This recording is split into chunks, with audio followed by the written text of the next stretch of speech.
श्री स्वामी समर्थ. आजच्या व्हिडिओमध्ये तुम्हा सर्वांचं खूप खूप स्वागत. आजकाल सगळ्या महिलांना पडणारा महत्त्वाचा प्रश्न तो म्हणजे महिलांनी केस कधी धुवावे. या प्रश्नाचं या व्हिडिओमध्ये सविस्तर उत्तर मी देणार आहे. कोणत्या दिवशी केस धुतल्यामुळे फायदा होतो, कोणत्या दिवशी केस धुतल्याने तोटा होतो आणि याचं मी उदाहरणासहित तुम्हाला सगळं सांगणार आहे, सगळी माहिती सविस्तर सांगणार आहे. तर आजचा व्हिडिओ हा शेवटपर्यंत बघा, कारण जर अर्धवट माहिती मिळाली तर ते अपुरं ज्ञान काहीही उपयोगाचं नसतं. त्यामुळे आजच्या व्हिडिओमध्ये जे मी संपूर्ण माहिती सांगणार आहे ती नक्की हा व्हिडिओ शेवटपर्यंत बघा. आता प्रत्येक शास्त्रामध्ये वेगवेगळं लिहून ठेवलेलं आहे. तर आजच्या व्हिडिओमध्ये मी तुम्हाला सांगणार आहे. जर हा व्हिडिओ तुम्हाला आवडला तर हा व्हिडिओ शेअरसुद्धा करा, कारण की एखाद्या महिलेला त्याचा उपयोग होईल आणि त्या व्हिडिओमुळे त्या महिलेलासुद्धा समजेल की केस कधी धुतली पाहिजेत आणि कधी नाही धुवायला हवेत. आणि या व्हिडिओला जर पुरुष लोक बघत असतील, बंधू बघत असतील तर त्यांनासुद्धा याचा फायदा होईल आपल्या घरामधल्या स्त्रियांना सांगण्यासाठी. आता हे जे मी या व्हिडिओमध्ये सांगणार आहे ते किती महिलांना पटेल हे मी सांगू शकत नाही, परंतु जे आपल्या पुराणांमध्ये सांगितलेले आहे तेच मी आज तुम्हाला सांगणार आहे. आता रविवारी केस धुतल्यामुळे काय होते, तर रविवारी केस धुतल्यामुळे गरमी वाढते, म्हणजेच आपला राग वाढतो किंवा आपल्या अंगामध्ये, आपल्या शरीरामध्ये आजारपण वाढतात. सोमवारी केस धुण्यामुळे काय होतं, तर आपल्या सौंदर्यामध्ये वाढ होतं असं म्हटलं जातं. त्यानंतर मंगळवारचा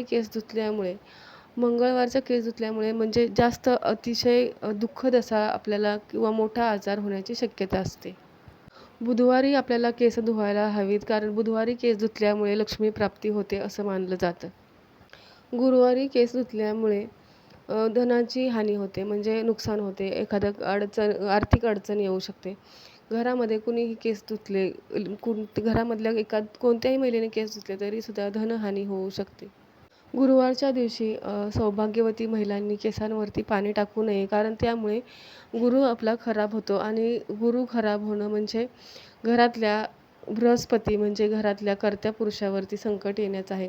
घरातला कर्ता पुरुष किंवा आपली मुलं असतील तर त्यांच्यावरती संकट येण्याची शक्यता असते.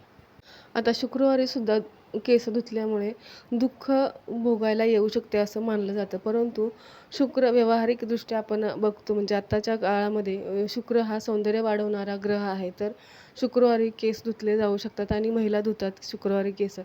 परंतु शास्त्रामध्ये असं दिलेलं आहे की शुक्रवारी केस धुतल्यामुळे दुःखाचा सामना करायला लागू शकतो. म्हणूनच मी तुम्हाला सांगते की हा व्हिडिओ पूर्ण बघा, कारण अजूनही पुढे तुम्हाला खूप माहिती या व्हिडिओमध्ये मिळणार आहे. आता शनिवारी केस धुतलेले चांगले असतात असं म्हटलं जातं, कारण शनिवारी केस धुतल्यामुळे घरामधले क्लेश नाहीसे होतात असं मानलं जातं. परंतु स्कंद पुराणामध्ये यावरही एक वेगळा श्लोक आहे की स्कंद पुराणामध्ये सांगितले आहे की शनिवारीसुद्धा केस धुणे चांगले नाही. तर आता शनिवारी आपण केस धुवू शकतो, कारण आपण प्रत्येक पुराणामध्ये बघितलं तर प्रत्येक ठिकाणी वेगवेगळं लिहिलेलं आहे. त्यामुळे आपण काय करावं आणि आपल्याला त्याचा अनुभव कसा येईल, आपण स्वतः केस धुवत असतो, म्हणजे ज्या महिलांना केस धुतल्यानंतर अनुभव येतात तर त्यांनी नक्की आपापल्या अनुभवांचा वापर करावा.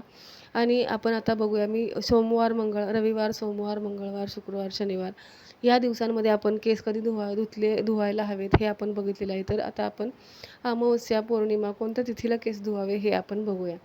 तर पहिल्यांदा अमावस्या आणि पौर्णिमेला केस धुणे हे वर्ज्य मानले जाते. केस अमावस्या पौर्णिमेला धुवू नये. पहिल्या जुन्या बायकासुद्धा बोलायच्या की अमावस्या पौर्णिमेला केस धुणे चांगले नाही.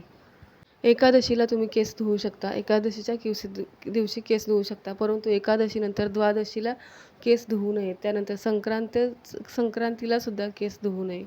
आता संक्रांती ही प्रत्येक महिन्याला येते, फक्त आपली जानेवारी महिन्यामध्ये येणारी मकर संक्रांती हीच नाही, तर दर महिन्याला संक्रांती येत असते. आणि ती कधी येते, तर दर महिन्याच्या 14 ते 16 तारखेपर्यंत मधच्या दरम्यानमध्ये ती संक्रांत असते. तर तेव्हा आपण केस धुणे टाळायचे आहे. आता पिरियड आल्यानंतर केस कधी धुवायचे आहेत, कोणत्या दिवशी धुवायचे आहेत, तर पिरियड आल्यानंतर आपल्याला केस चौथ्या दिवशी धुवायचे आहेत. शास्त्रांमध्ये असं मानलं जातं की चौथ्या दिवशी पिरियड आल्यानंतर चौथ्या दिवशी केस धुवावे, परंतु देवपूजा आपण करू शकत नाही. चौथ्या दिवशी केस धुतल्यानंतर देवपूजा करू नये. जर तुम्हाला देवपूजा करायची असेल तर देवपूजा करण्यासाठी तुम्हाला 5व्या दिवशी केस धुतल्यानंतरच तुम्ही देवपूजा करू शकता. अजूनही काही काही घरांमध्ये पिरियड्स आल्यानंतर मुलीला असो किंवा सुनेला असो बाहेर बसवलं जातं. तर ती प्रथा पूर्वीपासून चालत आलेली आहे आणि ती योग्य आहे. जेवढं आपण या गोष्टींचं पालन करू तेवढे आपल्या घरासाठी घराच्या सुखसमृद्धीसाठी त्याचा उपयोग होतो. म्हणूनच 5व्या दिवशी डोक्यावरून पाणी घेतलेलं चांगलं असतं. म्हणजे 5व्या दिवशी तुम्ही केस धुवू शकता. आता पहिले सांगितल्याप्रमाणे जर 5व्या दिवशी रविवार आला किंवा 4थ्या दिवशी शुक्रवार आला, गुरुवार आला तर काय करावे? तर या दिवशी धार्मिक मासामध्ये म्हणजे पिरियड्समध्ये जे पिरियड्सच्या नंतरच्या 5व्या दिवसामध्ये किंवा 4थ्या दिवसामध्ये जर तुम्ही केस धुतले तर त्याचा वारदोष आपल्याला लागत नाही. कारण ते नैसर्गिक देणं आहे आणि त्याचा दोष आपल्याला लागणार नाही. मग तो कोणताही वार असू दे, त्या वाराला आपल्याला केस धुवावेच लागतात आणि धुतलेच पाहिजेत. आता एकादशीला केस धुतलेले चालतात असं मी म्हटलं, परंतु ते कसे चालतात? तर एकादशी हा व्रताचा दिवस आहे, उपवासाचा दिवस आहे. त्यामुळे तेल न लावता किंवा आपण अगोदर तेल लावू शकत नाही आणि त्या दिवशी तेल जर लावलेलं असेल तर शॅम्पू किंवा साबणाशिवाय आपण केस धुवू शकत नाही. त्यामुळे आपल्याला एकादशीच्या दिवशी तेलही लावायचं नाही आहे आणि केसाला शॅम्पू, साबण वगैरे लावायचा नाही आहे. फक्त साध्या पाण्याने आपल्याला एकादशीच्या दिवशी आपण केस धुवू शकतो. आता जर रविवारी जर आपल्याला केस धुवावे लागले तर त्याचं आपल्याला काही नुकसान होऊ नये म्हणून आपल्याला काय करायचं आहे, तर रविवारी केस धुताना आपल्याला केस धुण्याच्या अंघोळीच्या पाण्यामध्ये गुलाबाची थोड्या पाकळ्या टाकायच्या आहेत किंवा गुलाबजल टाकायचं आहे. त्यामुळे आपल्याला रविवारचा दोष लागणार नाही.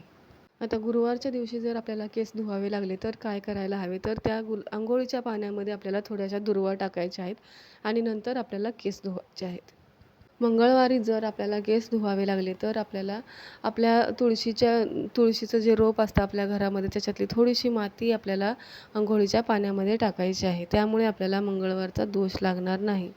शनिवारी जर केस धुणार असाल तर त्यामध्ये काळे तीळ थोडेसे टाकून आपल्याला शनिवारी केस धुवायचे आहेत. आता जर कोणताही उपाय तुम्हाला सूट होत नाही किंवा कोणत्याही उपायाने तुम्हाला वाटते की ह्याच्याने दोष लागेलच, तर आपल्याला दररोज अंघोळीच्या पाण्यामध्ये थोडंसं कच्चं दूध टाकायचं आहे. मग ते दूध गाईचं असो किंवा म्हशीचं. थोड्याशा आपल्या अंघोळीच्या पाण्यामध्ये 1 चमचाभर कच्चे दूध टाकल्यामुळे आपल्याला कोणत्याही वाराचा दोष लागत नाही. आता ह्या शास्त्रांमध्ये ज्याप्रमाणे मला माहिती मिळाली त्याप्रमाणे मी तुम्हाला माहिती सांगितलेली आहे. आता या माहितीनुसार जर सारांश काढायचा म्हटलं तर बुधवार आणि सोमवार हे 2 दिवस आपल्याला केस धुण्यासाठी मिळालेले आहेत किंवा या 2 दिवशी आपण केस धुवू शकतो. परंतु एमर्जन्सी कधीही येऊ शकते. काही महिला विवाहित असतात, काही कुमारिका असतात, काही पिरियड्स येतात, काही ना काही एमर्जन्सी येत असते.